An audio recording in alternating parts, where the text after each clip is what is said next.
ایک بچے نے فرمایا کہ رسول اور نبی میں کیا فرق ہوتا ہے؟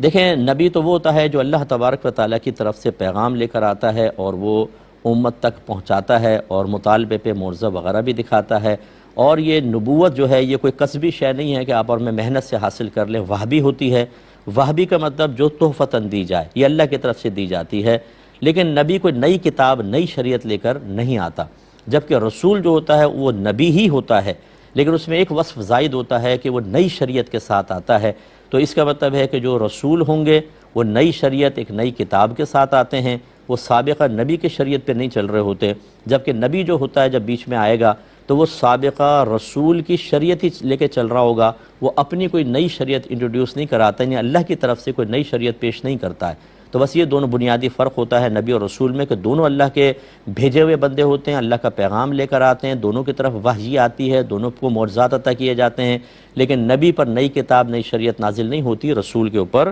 ہوتی ہے۔ جیسے میرے آقا صلی اللہ علیہ وسلم آخری نبی اور آخری رسول ہیں، اب آپ کے بعد کوئی نہیں آئے گا، تو آپ کو جو دیکھیں کتاب دی گئی، پچھلی تمام شریعتیں اب ختم، نبی کریم صلی اللہ علیہ وسلم کی شریعت چلے گی، اس کو فالو کرنا لازم ہے۔ ہاں یہ ہو سکتا ہے کہ پچھلی شریعت میں کوئی چیز تھی، نبی کریم نے اس کو منع نہیں فرمایا، بعین ہی اس شریعت میں بھی اس کو جاری رکھا، تو پھر یاد رکھیں کہ جب کوئی بعین ہی پچھلے کوئی رسول کی یا نبی کی شریعت رسول کی شریعت چل رہی ہوتی ہے، اس کو باقی رکھا جاتا ہے، تو اس شریعت کو سابقہ رسول کی طرف منسوب نہیں کرتے، بلکہ انہی رسول کی طرف کریں گے جو موجودہ ہیں، کہ آپ کا اس کو اختیار کرنا، اللہ کے حکم سے باقی رکھنا، یہ گویا کہ آپ اس کو خود متعارف کروا رہے ہیں، تو یہ شریعت کہلائے گی، سابقہ شریعت نہیں کہلاتی۔